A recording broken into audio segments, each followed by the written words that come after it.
across the board, the student preparation was top notch. It was a wonderful mix of piano and violin. So, yeah, viola. So without further ado, I want to introduce Jeanine, music therapist, pianist, wonderful person extraordinary, to talk about this great field. And for those of you who haven't checked, who are on Facebook, I did put a link in there because I think you remember the horrible shooting that took place in Arizona a few months ago. The senator that was shot, who is now in the process of recovering, is undergoing music therapy as part of her healing process. So it's a fascinating field. Jeanine.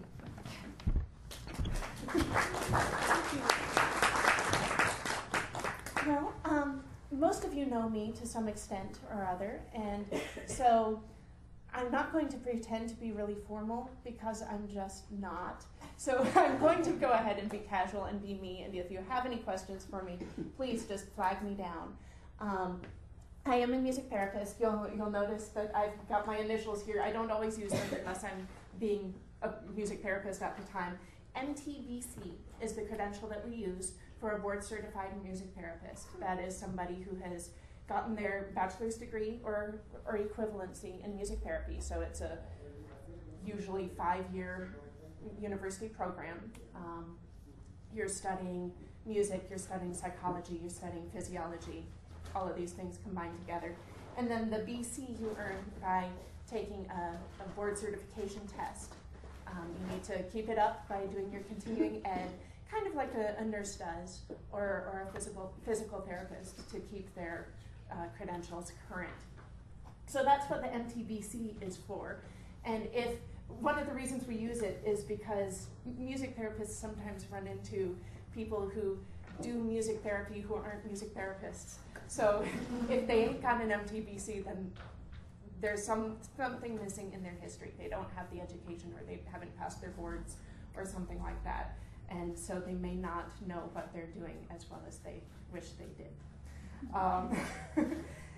My bio's there if you want to know more about me, but I think what you really want to know more about is music therapy.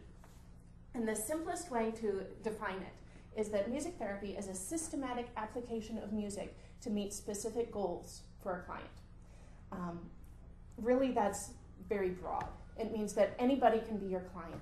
Somebody who has a need, who music is a good tool to work with, and we're going to use music to meet that need. So let's try it out a little bit. I see a lot of music teachers in front of me, people who know music and enjoy music. I see a rainy Tuesday morning. And I see some people who haven't had their coffee yet. So one of the things I like to do, especially with, say, my middle schoolers who I tend to have first thing in the morning, Monday morning middle school, it's great. So I have to kind of shock them out of their middle schoolness and get them ready to move. So what we're going to do is just move a little bit. I'm going to use middle school happy music.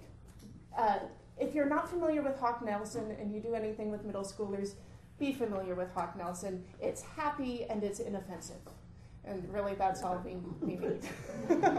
So what we're going to do, I'm going to have Stephanie be my lovely assistant today. Stephanie is our new music therapist on faculty at the Music Institute. She just passed her boards and got up here from Florida. So she is going to be one of my middle schoolers today. And one of my goals for this particular middle school, she's wheelchair bound. And she, particularly in the morning, is very stiff in her arm joints. She's got CP, cerebral palsy. And one of the things we work on is extending that range of motion. So what I do, and you're gonna play along because it's fun. First wow, these are like high-tech whiteboard markers. That's really cool. Okay, sorry. So our goals here. I want to connect with this client first thing in the morning, okay? So to increase alertness. It's a challenge for all of us. We're also trying to increase range of motion, okay? So we're gonna be reaching and we're gonna be crossing the midline. here's where the systematic process of music therapy comes in. I have one psychological need that I'm addressing here, and I have two physical needs. And I'm going to do it in a way that's going to make her smile, because I like to do that. I'm a high energy person, so my music therapy sessions are typically high energy. Here we go. When the music starts, this is what I tell my preschoolers. When the music starts, listen for it. You can go ahead and reach your arms up, mirror what I do with Stephanie, and it'll help you wake up, I promise. Yep, you'll want your laps clear, because I'm going to really make you move today. All right, you ready? Go ahead, grab me, reach me, you got it. Okay, we're going to stretch out forward, stretch out forward. How far can you stretch? All the way forward, nice. Okay, we're going to go up, up. Go ahead, reach up, all the way up. We're going to go, you got it, nice. Okay, how far can you reach out? There we go. Stretch, stretch. We're going to cross midline. Move to California. Got lots of things out there. Never get bored, 'cause we can go golden. Let the sunshine take us through. Let's go back up again and see if you can reach higher this time. Okay? There we go. You got it. We're going to go back and forth a little bit. Feeling the rhythm of the music. We're getting rhythmicity going here, which is great for gait training. She's going to do PT right after this, so if I've already got her warmed up, she can walk farther than she would have otherwise. Okay, let's go right out. Stretch out. There we go. All the way out. I'm going to go ahead and loosen her up a little bit here so she can reach all the way. There we go. Let's cross that midline. She's got lots of friends out there. Never get bored, 'cause we can go golden. Let the sunshine take us there. We're going to work with our legs a little bit. Can you walk in your chair? There you go. How high can you pick up your feet there? Come on. You can do it. A little bit more. This one. This one. There you go. All right. Good for you.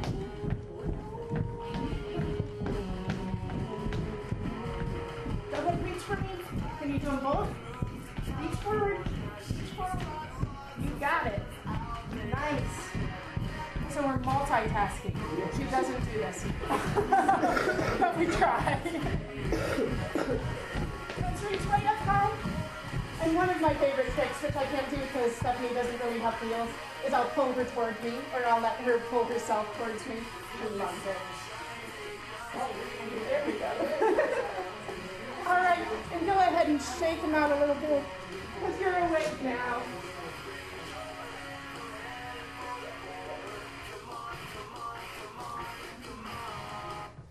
And this is one of the best music therapy inventions ever. I honestly don't know what I did without it, because this sort of thing you can't do nearly as well just providing your own music. So it's one of the best examples I have of using music specifically as a tool. I'm not creating it, she's not creating it, but we're using it to successfully meet each and every one of these goals. Kind of makes sense how we did that? Cool. Let's switch populations. Thank you, you're a marvelous middle schooler. Passive middle school. We're going to switch to another population that I spend a lot of time with. And I'm going to kind of jump around between populations here just to give you an idea of the sort of things that I do. No music therapist works with every population, but I can kind of open the door to my world a little bit here. We're going to go to a preschool group. I've been running, and everybody gets to be in a preschool group. It's fun. Now, I've been doing preschool groups at the Lexington Speech and Hearing Center for the past 3.5, 4 years, something like that. And what we do, it's a mixed group of preschoolers. We have kids with deafness in one ear or both ears. We have kids with cochlear implants. We have kids with speech or developmental delays. We have kids with autism. And we have typically developing kids. Generally, the group's age can be anywhere from 3 to 6. Sometimes I will have just turned 3s and almost 6s in the same group. It's really exciting. But what we'll do, we'll go ahead and do an easy group activity. Goals here, because I've got such a wide range of kids, I use activities that are going to address as many goals as possible in one fell swoop. I've been doing that on purpose so long that I don't remember to not do it. Okay, so we're going to have a couple different goals here. One is pre-academic skills. Your pre-academic skills are things like letters, numbers, colors, the stuff you're supposed to know before you hit kindergarten.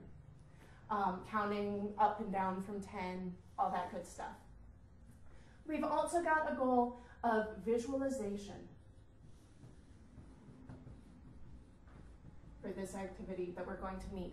Visualization is the ability to know what you want to create and create it. You see it in your head first, and then you draw it on the page, or you make your blocks into a tower, okay? It's important when it comes to people with developmental delays that relate to learning disabilities.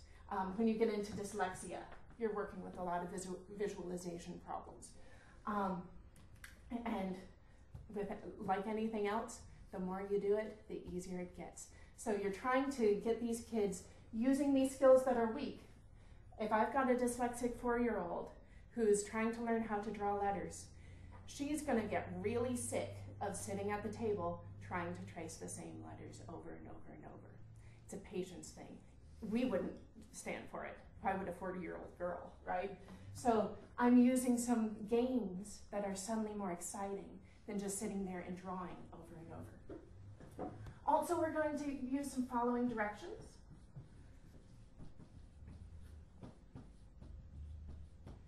Which ties in with attention span. It ties in with basic being a preschoolerness. And it's one of these, it ties in with your pre-academic skills as well. Finally, we're going to do problem solving in this activity. When I'm working at the Speech and Hearing Center, I have half an hour to do everything I can with these kids. I use everything. So I don't actually know if I have enough sticks to make everybody work today. So I might skip you. Don't be offended. If you don't get a turn this time, you can get a turn next time. So one of the first things that I do, and I've been doing this with these kids for years, it's hilarious because after I did it for the first year, the teachers started doing this too, because it's like turning a simple task into a productive activity. What do you say when somebody gives you something, Barbara? Thank you. You're welcome. Now, can you hold them still until we're ready to play? Thank you. It is hard. It really is. There's a problem child in every group. And we'll go down the list. You're welcome. Oh, Barbara, you're doing a great job. You're welcome. So we're working on social skills. Each child is able to speak, articulate the words thank you to some extent. Not all of them are going to sound this precise. These are very good speech models. But because they're speaking on cue, and you notice I didn't have to cue anybody once Barbara got her cue. So they're right on top of it, and they're paying great attention. Thank you, Miss Wheel. You're welcome. Really good. You're welcome. You're welcome. You're welcome. I'm sorry, do I need to take them back? So we're working on behavioral things. We're working on impulse control. Isn't it fun to be in preschool sometimes? And I'm going to hang on to these for me and Stephanie because we're going to do a couple different things with them.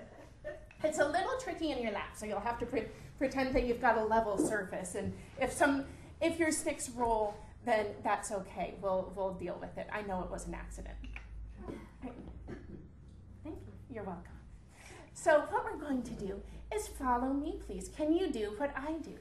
A ladder, I can make a ladder. I'll use my sticks and use my brain. I can make a V. Can you make a V with your sticks? Who can make a V with, oh, that's a great V, Trudy. Nice looking V's, here we go.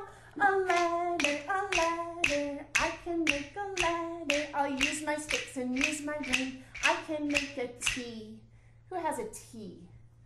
Can anyone make a T? There we go. We've got some great looking T's around here. You'll notice that I don't do it until I see somebody else do it, because I know this group is capable of doing it on their own without copying me first. If they needed a model first, I would give them a model first, but I trust these guys. They should know this.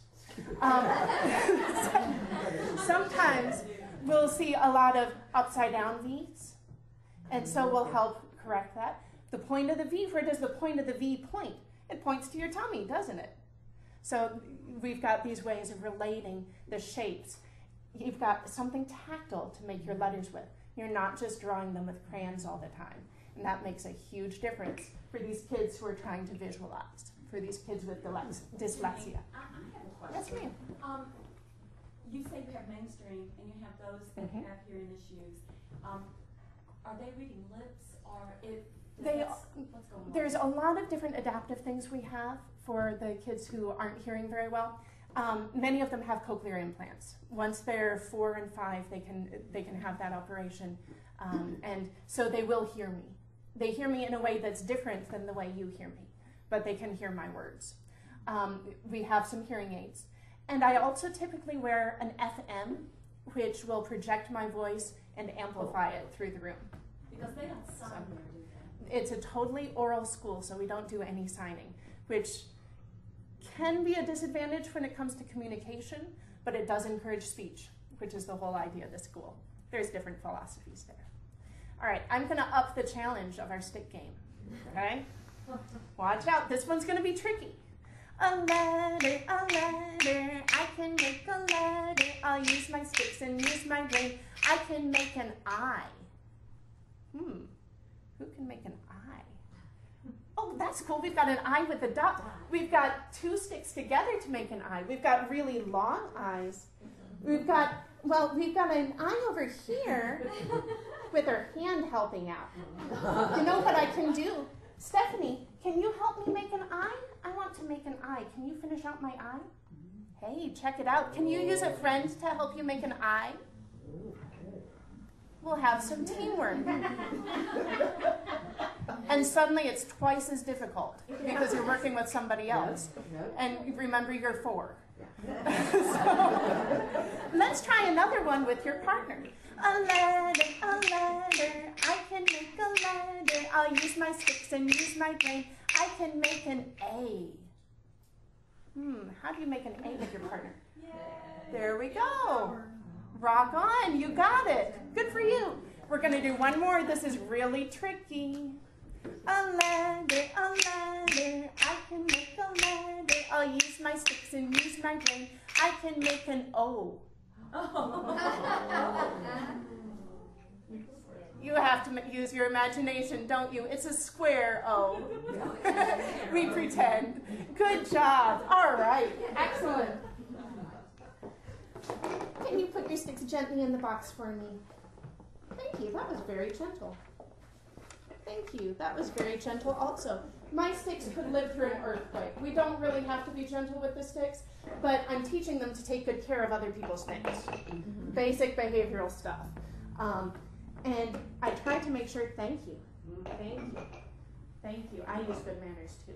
I try to make sure that the things that I'm teaching for the kids who have the disabilities are also relevant for the other kids. Okay? It's going to be relevant across the board. All right, let's go a little bit higher functioning now and look at some school-based skills, academic skills. Stephanie is now going to magically transform. Sorry, I do this to my kids all the time. Going to wave my magic wand. Wait until I wave my magic wand, and then you'll turn into this animal, that kind of thing. She's going to magically transform into a slightly higher functioning elementary school student. Okay, she's a 4th grader with autism. Magic wand. Bing. Magic wands have sound effects. Otherwise, the kid who's looking out the window has no idea you just waved your magic wand. So, for this child, for Stephanie now, she is working on some math skills. One of the most important things you're going to look at with math is patterns, right? She wants to go methodically through and create patterns. So, we want to improve her understanding of patterns. We want to improve her attention to detail.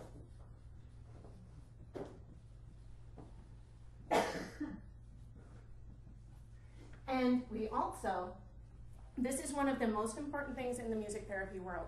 We want her to be able to take the skills she does in a music game and transfer them to the real world.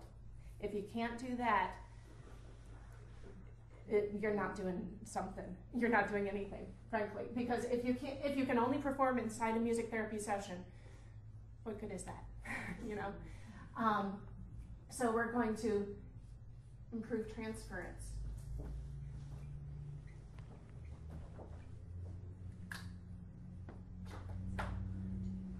All right, Stephanie, I brought my shapes today. What shape do I have? Square. Is it a square, or is it a triangle, or is it a rectangle? A rectangle. It's a rectangle. Good job. What about this one? That's a diamond. It is a diamond. Good for you. Oh, let's do one more. What have we got over here? A circle. Purple circle. You got it. Let's make a pattern with our shapes. Let's use a tabletop. Make it easier. Because we really don't need our shapes falling all over the floor. So let's try this out. I got a rectangle. I got a circle. A diamond is what I got. I got a rectangle. I got a circle. A diamond is what I got. I got a, what would come next, Stephanie? Rectangle. Good job. Go ahead and put a rectangle down. Got a rectangle. What should we have next? A circle. I got a circle. A Diamond. diamond is what I got. Check it out. We just made a pattern. A pattern is what I got. Rectangle, circle, diamond. Say it with me. Rectangle, circle, diamond. Rectangle, circle, diamond. Excellent job. All right, let's put our shapes down for a second because we're going to use the drum machine. Gotta love the drum machine. This is one of my new favorite toys. Walmart, 45 bucks. What I did here is just attach little visual aids so that I can use it for just free improvisation if I want, which we'll do sometimes. Or we can use it for a pattern game like this one. Stephanie, can you find the rectangle for me? There's the rectangle and there's the drum you would hit for it. Can you find the circle? You got it. Can you find the diamond? You got it. Good for you. Here, we're going to turn it on.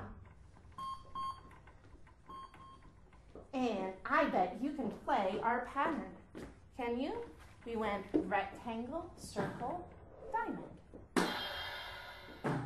Nice. Keep it up. Oh, try it again. Rectangle, circle, diamond. Rectangle, circle, diamond. Rectangle, circle, diamond. And also, this is a fairly tricky hand-eye coordination kind of deal for a lot of my kids. So again, I'm hitting as much as I can with every activity. You know what? That was a great job. Do you want to just groove for a little bit? Yes. Go for it. 5, 6, 7, 8. And I'll play along with her or whatever, But what if the student or the client is unable to answer your question, what comes next in that sequence? I will walk them through it a little bit. Let's say that she got stumped on the circle. Okay? So we had our rectangle, circle, diamond, rectangle, circle, diamond, rectangle, rectangle. What would come next? Do you know? Okay, she doesn't know. I'm gonna coach her there. So we'll walk through the pattern. Rectangle, circle, diamond, rectangle, circle, diamond, rectangle, triangle.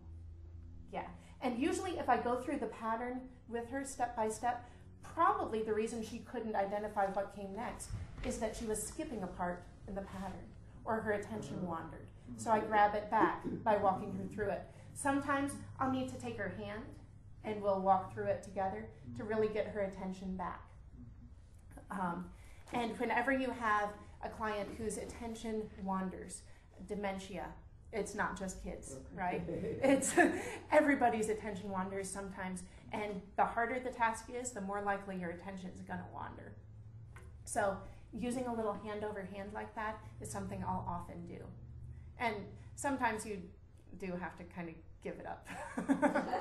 Or you'll fill it in for them and know that you pushed a little too far for now. Good question. We're always thinking on our feet and trying to come up with ways around that kind of thing. Some of the other populations that I have worked with in the past that I'm not working with right now, I've done a lot of work in hospitals. I did my internship down in Shriners Springs Hospital down in Galveston, Texas, working with kids who'd suffered extreme burns. Sometimes they were in the hospital for months. Sometimes they were back for reconstructive surgery, and we'd work with them through rehab. When I'm working with a child in acute care, that's probably the one time when I'm a little lower energy, okay? Because oftentimes in that situation, the music therapist is baby whisperer. You know, you're trying to help them rest, because rest is the most important thing you can do when you're first admitted, when you're on acute care. And you're surrounded by this situation where you can't rest. Everybody who comes in is messing with you. They're poking you, they're prodding you. Nobody is quite familiar because the shifts are always changing. Your parents may or may not be there because they've got to work. Or in the case of a fire, they may be in the hospital somewhere too, you know. So I am the non-threatening member of the team. I don't wear a white coat. Depending on the hospital, I might not even wear scrubs. I might wear something like this. So I don't look like a doctor. I don't look like a nurse. And I'll knock on my door. And I am the one person you can always say no to. If you do not want to play music with me, you don't have to play music with me. I'll say, have a nice day, and I'll see you later. You run into sometimes the 2-year-old who says no, But doesn't mean it. but doesn't mean it. And sometimes the mom will say, well, you know, you might really like this. Why don't we let her come in? So I'll bring my cart in. I've got my guitar. I've got my drums. It's really tempting. If they don't mean no, they'll cave at that point because it looks like fun. But if they really need to have control, they can say no, and I'm gone. You know, just let me know if you want me to come back another time, and we'll play later. Okay? Sometimes it's a matter of distraction. We don't like that term in hospital music therapy much because distraction means you're just playing for the sake of playing. But if you've got a 5-year-old who's fasting all day prior to a brain biopsy or something, the family's tense, the kid's hungry, everybody's just about to pull their hair out, I can come in and bring a couple drums, and you know what? We can get rid of a lot of that tension right there.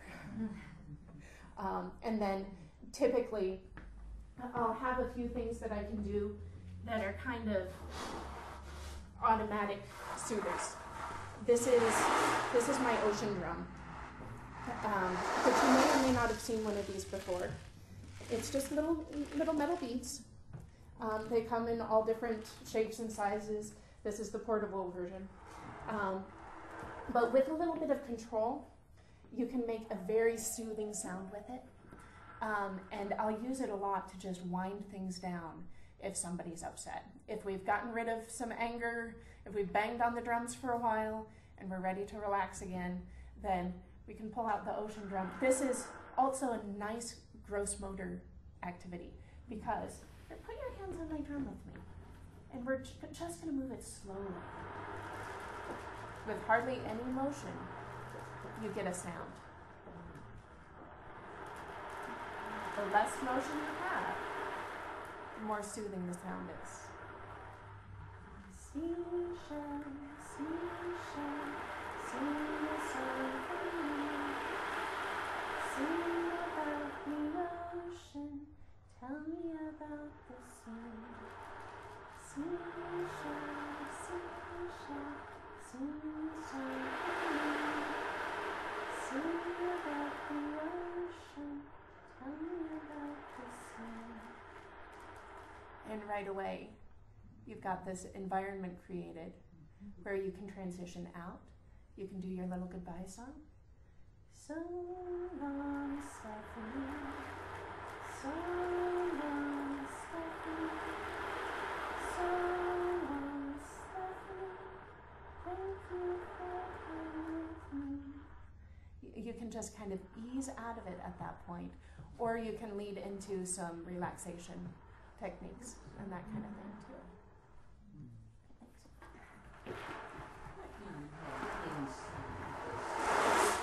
I'm sorry, say it again. It's fishies. And they're just little metal beads. Isn't it marvelous? This is a Remo one. There are other companies that make ocean drums that don't sound nearly as good.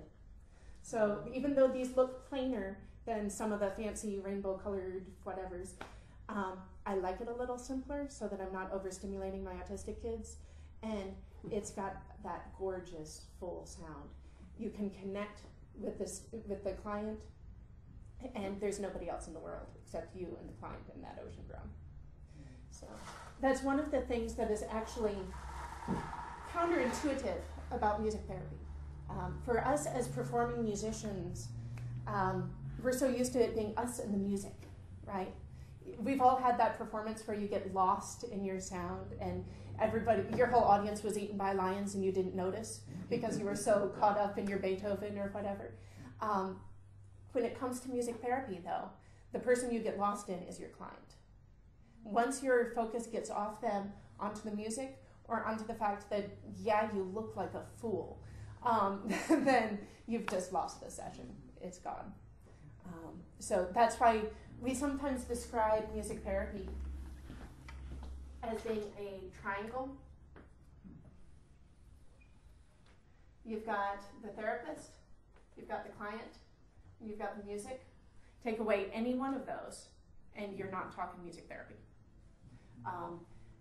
Take away the therapist, and the client can have a nice experience with music. Take away the music, okay, we can still have some nice experiences there too. But the therapist using that music as a tool to meet the needs of your client is what music therapy is about. Any questions? What role, most of us here are classical musicians by degree or experience. So how does classical music play a role in music therapy today, or if it does at all? More than anything else, it's useful for relaxation and for adaptive lessons. I'll sometimes tell people my first piano student had no fingers. The first time I taught privately was a teenager at the burn hospital. He was learning to use adaptive fingers, you know. So we built him a couple little plastic fingers he could use for piano. He was working on turning his arm, and I gave him piano lessons. Just standard classical piano lessons. Because music takes a back seat to the client in this world, I never perform when I'm with a music therapy client. I wouldn't sit down and do Beethoven. I wouldn't, pull out all the stops for a music therapist.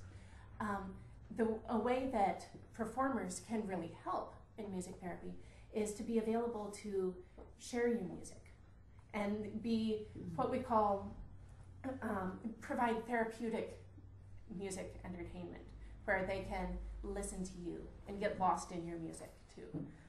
I'm friends with some folks down in Fort Worth who provide both music therapy, board certified music therapists, you know, this kind of stuff, and therapeutic music entertainment. They'll take musicians into the hospitals, into the nursing homes, and perform. And that's a really special service as well. Does that help? Yeah. Maybe. You ever take these, your music and therapy to Alzheimer's groups? I haven't much because I've done so much work with kids. We all tend to specialize just somehow or other. But with Alzheimer's groups, with any sort of dementia or stroke, it can be very effective. Yeah. One of the most important things you do is make sure you're choosing music which is applicable to your clients. Thus the Hawk Nelson. I've got all sorts of kid music on my iPhone. If you ever want to hear some Dragon Tales, I got it. It's happy. It's really happy. When I'm working with geriatrics, I would use different music for that reason. But yeah, it can be tremendously effective. What music would you use? Depends on the client. We like to do what we call client preferred music. If it's a retired pastor, perhaps, we might do a lot of hymns. If it's I worked with somebody back in Lansing who was a jazz musician in the 40s. And so we did all sorts of big band stuff. And he would play along, do some drumming with me, you know. So it just depends. If they can articulate their preference, then we'll go with it. And Jeanine, every Monday we go over to the Breckenridge with the Alzheimer's, and so fantastic. it is amazing because they're just lost many a times. But our deacon tells a Bible story, and then we all go into the and sing around the piano, and it's a lot of old hymns or 5'2". And some songs I never knew, but I know every word now. But it is amazing, and then you have such a connection with these people, and they just brighten up, and so it's a good thing. Yeah, music that is a favorite song, especially if you just hit on it by accident, it can open the door to a world of memories. Suddenly you're speaking more coherently, and you can really connect with the client. I was shocked as anything when I discovered one of my middle schoolers loved bagpipes. It was a total accident. I tried everything with her that morning. Nothing. Could not get in. Just head was down. So I needed a little oomph because I had 6 more kids to see. So I played the bagpipes for me, and her head goes up. She stares at me for about 3.5 minutes worth of a 4-minute song, and then she squeals and crabs and maracas, and she's going. You know, Appalachian middle schooler loves bagpipes. Sometimes you're lucky, and then we can go forward with it. Yes, ma'am. What about music therapy with psychiatric patients? Again, that's something that I haven't done as much with because I've been with the kids, but I have friends who work in forensic psych, as well as psychiatric hospitals, as well as just one-on-one psychiatric care. It varies so much according to what you're working on. In that sort of an instance, you tend to do more talking because you'll use music, a specific song, as a jumping point, maybe, for lyric analysis. You'll bring in the text and read through the words and try and figure out what this person is thinking when they're saying that. Analyzing somebody else helps you analyze yourself. And music is a safe place to do that. You can analyze the singer of a song, and then we can talk about how that applies to you. Also, it's because music is rewarding. It connects with you personally, emotionally, when you're creating music, right? Psych hospitals are a place where we do a lot of bands. We'll get groups together, play guitar, play drums, learn an instrument, and they're able to work through some things emotionally that way as well. Is counseling a part of your training?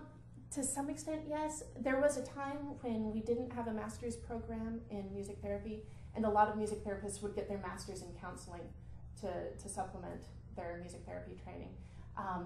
Because we treat so many different populations, you never get as deep into any one thing in your bachelor's as you wish you did. But we all tend to, with our continuing ed, we'll dive into that kind of thing. Other questions? Thanks. Anybody else? Everybody good? Thank you very much. Very well.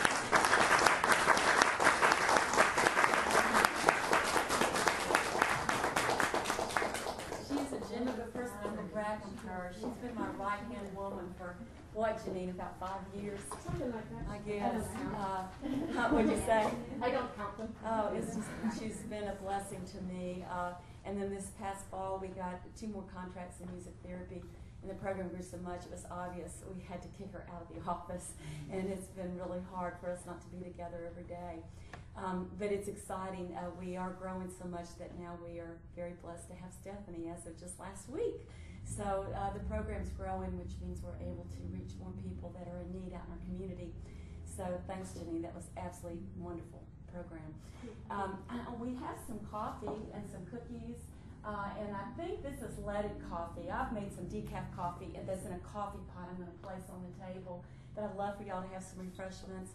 And come see us sometime. Our office, if you drive around the back of the church, you'll see a little house. And that's where our offices are and a few studios. And we have a recording studio there. And we spill over into the church. We've taken up quite a bit down in the basement. We have a wonderful piano lab, Roland Piano Lab. We just got $30,000 through gifts and donations. And we have 2 semi-concert grands. We have a Yamaha here in the sanctuary and a choir downstairs. You know, I hadn't thought about opening that up so they could go down there and see that. But I'm just so glad that you all are here and to learn more about the Music Institute and the Music Therapy Program. I have one more question. The individual therapy that you provide to students in Fayette County, do they come to the Institute or do you go in? I go to them. I travel to Fleming County and go to 2 schools there. I travel all over Fayette County doing some homebound programs, and I'm at Stonewall Elementary once a week. Typically, if it's a service that's provided in their IEP, their individualized education plan, then it's less paperwork if I go to them during the school day. So.